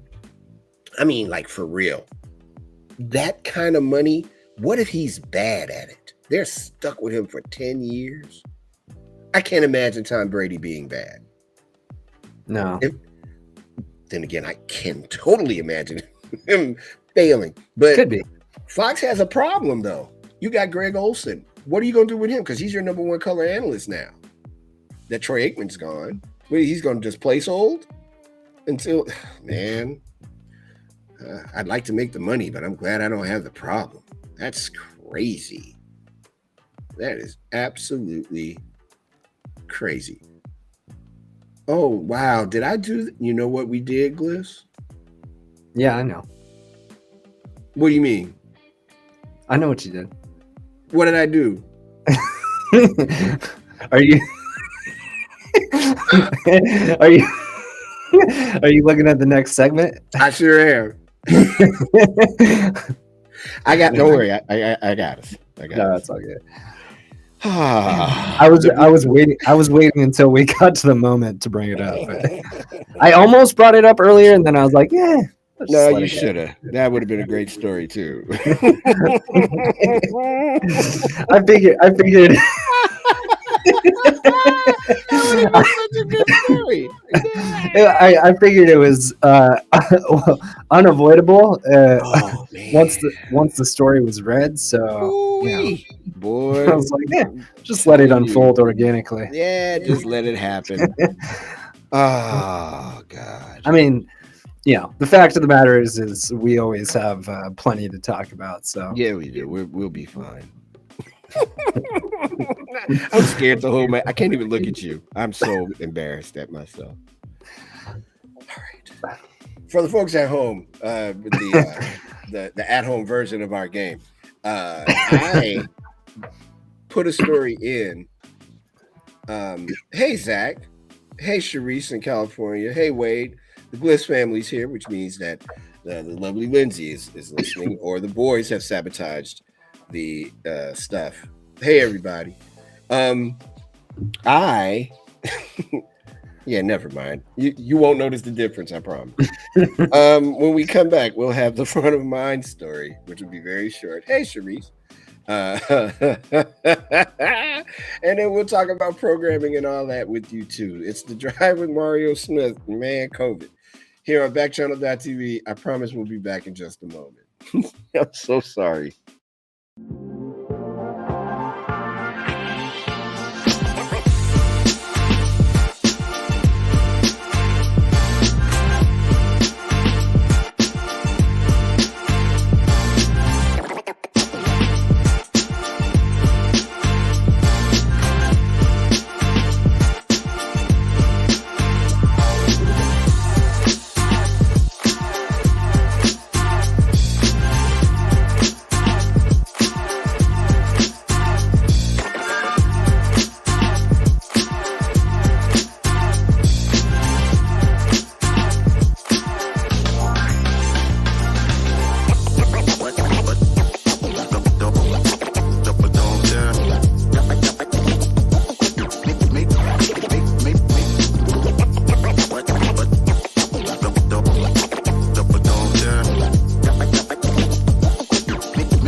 I have a fresh, new front of mind story that won't be me repeating the story I read earlier. I won't tell you which one it was.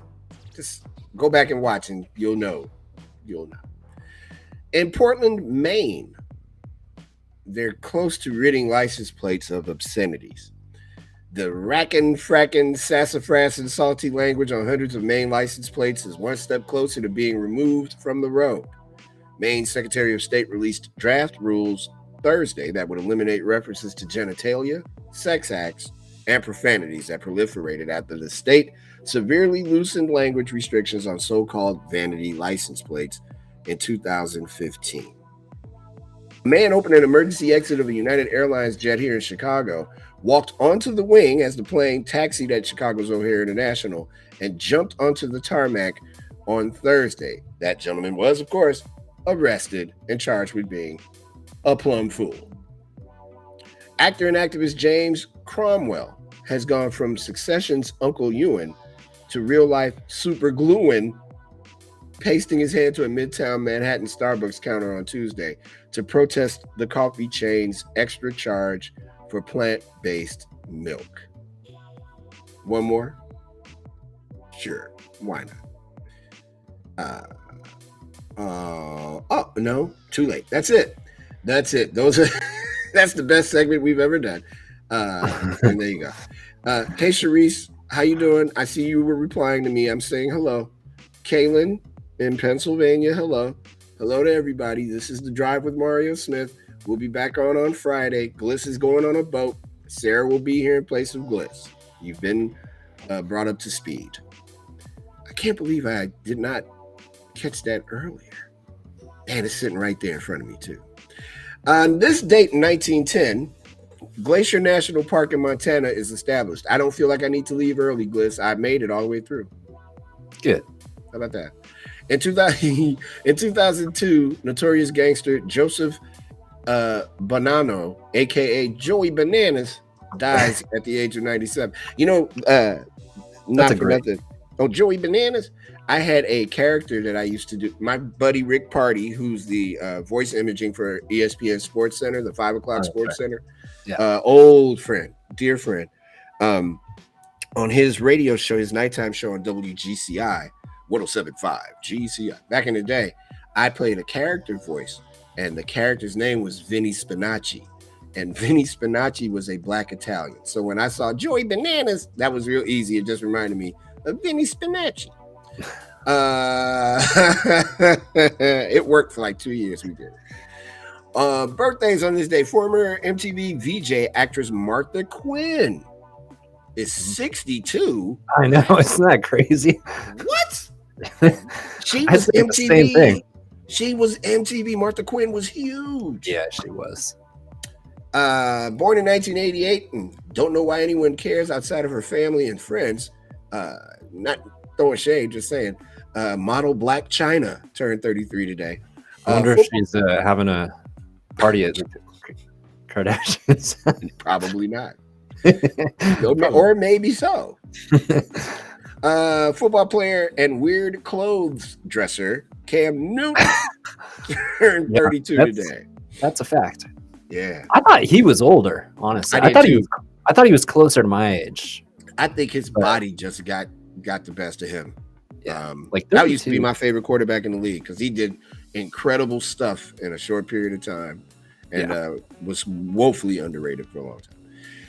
On this date in music history, Billy Idol, in 1987, Billy Idol angrily leaves the San Francisco stage after being hit in the face twice with tennis shoes. In 1995, Jimmy Vaughn, Eric Clapton, B.B. King, Buddy Guy, and Robert Cray reunite for a tribute to Stevie Ray Vaughan in Austin. All five had played with the guitarist at his last concert on August 26, 1990, before his death in a helicopter crash. In 1996, Hootie and the Blowfish's CD Fairweather Johnson debuts at number 1 on the U.S. albums chart. And in 2002, Aerosmith bassist Tom Hamilton's home on Cape Cod burns to the ground. No one was hurt. All right, time for my favorite segment of the show. Here it is. It's called Did You Know? This is the last one before Gliss goes on vacation. Have a good vacation, my friend.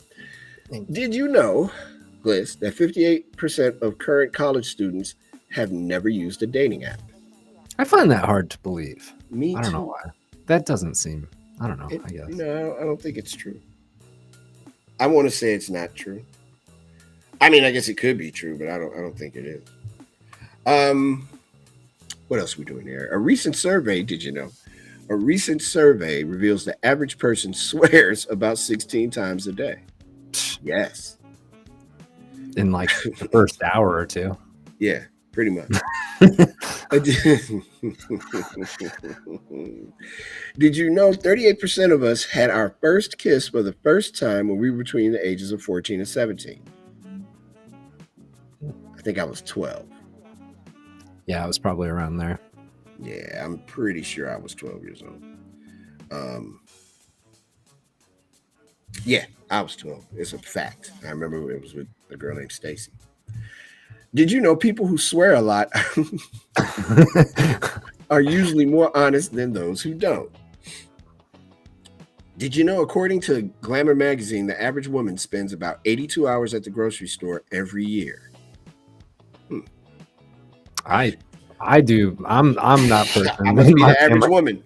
Yeah, I was gonna say. Look at me. Who knew?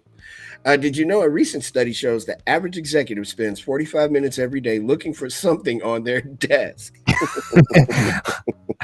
Love that. Did you know the average person throws away 18 heels of a loaf of bread every year? Oh, way more than that. Did you know on average a diet lasts only 4 days? Yes. Did you know that more than 30% of us are guilty of running a red light at least once a week? I bet that's more. Yeah. Did you know 58% of us don't know our auto's license plate number? I missed that. And finally, did you know the little finger is the smallest on your hand? Without this little finger, there would be a reduction in your hand's strength.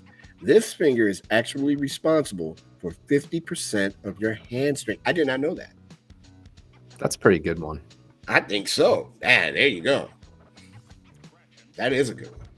Oh, wow. Look, I did it again. Okay, this is... All right, never mind. This isn't a did you know, but this is important to know. A lie will be more convincing if you have to... I didn't see this beforehand. A lie will be more convincing if you have to urinate when you tell it. Because of a phenomenon called the inhibitory spillover effect, the need to control your bladder also forces your brain to activate more self-control, which helps hide the tells you have when fibbing, which would explain why when you're a little kid, you have that feeling of, I'm lying, but I got to go to the bathroom. Oh, my God. Okay. So we talked about James Cromwell earlier, how he superglued his head to a Starbucks counter in Manhattan, protesting over the chain punishing people for wanting oat or almond milk. In a Facebook live stream, he accused the company of discriminating against those who can't have dairy by charging them more. The 82-year-old actor, donning a Free the Animals t-shirt, ultimately wound up prying his head from the counter with the help of a knife when cops arrived. An Istanbul-bound flight out of Israel was forced to abort after passengers with iPhones were bombarded with images of plane crashes just minutes before takeoff. That's messed up. Passengers sounded the alarm over the images of plane crashes from 2009 and 2013 that were suddenly airdropped to their phones. Passengers and crew were immediately removed from the plane as luggage was re-inspected, and the flight was ultimately delayed by 5 hours. Several suspects are reportedly being questioned in connection with the photos. That's from the BBC. Wow, so some terrorists are like mentally terrorizing people. Yeah, right. Man. Damn. You're next. You are going to go down in this flight. Andy Warhol's 1964 silkscreen portrait of Marilyn Monroe, wow, fetched a cool $195 million at a Christie's auction on Monday night, becoming the most expensive work of American art ever to go under the hammer. Shot Sage Blue Marilyn was among Warhol's most recognizable works. The print is one of 5 shot Marilyns, which skyrocketed into art infamy after artist Dorothy Podber asked Warhol if she could shoot the silkscreens in his studio. He agreed, thinking she'd pull out a camera. Instead, Podber whipped out a gun and fired a shot at the portraits stacked against the wall. Shot Sage Blue Marilyn was one of the works undamaged by the bullet. The Warhol is also the most expensive 20th century artwork ever to be sold, and is the second most expensive publicly sold piece in history, after Leonardo da Vinci's Salvator Mundi went to Saudi Arabia's crown prince for $450 million in 2017. A bride marries a sister's groom after a mix-up due to a power failure. 2 sisters were getting married in India, and things got mixed up a little due to power failure. In the dark, the brides performed the wedding ceremony with the wrong grooms. The brides wore veils, and the wedding dresses were also similar. Hence, no one came to know about the mix-up during the time of the wedding rituals. The wedding pandit also got the grooms to do rounds with the exchanged brides. Since it was not the final day of the wedding ceremony, meaning the marriages were not yet consummated, the mix-up was not realized until the next morning at around 5 a.m. However, after a brief dispute, a settlement was reached. The brides and grooms were asked to perform the ceremony once again. What's the settlement? hey, I know we made a mistake. There's only one answer. We messed up. You guys aren't married, unless of course they wanted to be married to each other the whole time. It must be like an arranged marriage situation, I'm guessing. Wow, what a way to end your week, Bliss. That is that you know what crazy. Hey man, have a great vacation. Thanks for being understanding yesterday, and thanks for holding me down today. I really appreciate you, brother. Thank you very much. For sure. Talk to you in a bit, and have a great vacation. Thank you. Same thing to the Gliss family who's listening. You guys have a good vacation. Make sure that he gets a lot of drinks and sun and rest. You guys. Thanks everybody for being here on the drive today. Everybody that's hanging out in the back room, Zach and LJ and Sophie and Jolly Anaconda. Zach, who likes Eric Clapton, thank you. August, thank you. Everybody, thank you so much. If you enjoyed the drive today, there are a few ways to support the show that really help. If you watch it right now and you see that subscribe button, click on it. Subscribing will let you know when I'm going live. And also, as I've mentioned several times, we got special stuff planned. We want you to be here for it. Another way you can really help me out, no matter whether you're watching or listening on an Echo speaker, is to leave a review. Go to backchannel.tv and please leave a review. Your positive reviews help keep the show going. Again, that's backchannel.tv, BACKCHANNEL.tv. We will be back on Friday, Sarah and I, for this show, The Drive, at 4 p.m. Eastern. This is going to end our broadcast day here at backchannel.tv. I encourage all of you to join us beginning at 6 a.m. tomorrow morning for Haley and Allison's Good Morning. Until then, on behalf of everyone at backchannel.tv, I'm Mario Smith. Have a great weekend. As the sun begins to settle on Chicago, Illinois, we wish you all the best of everything. Peace.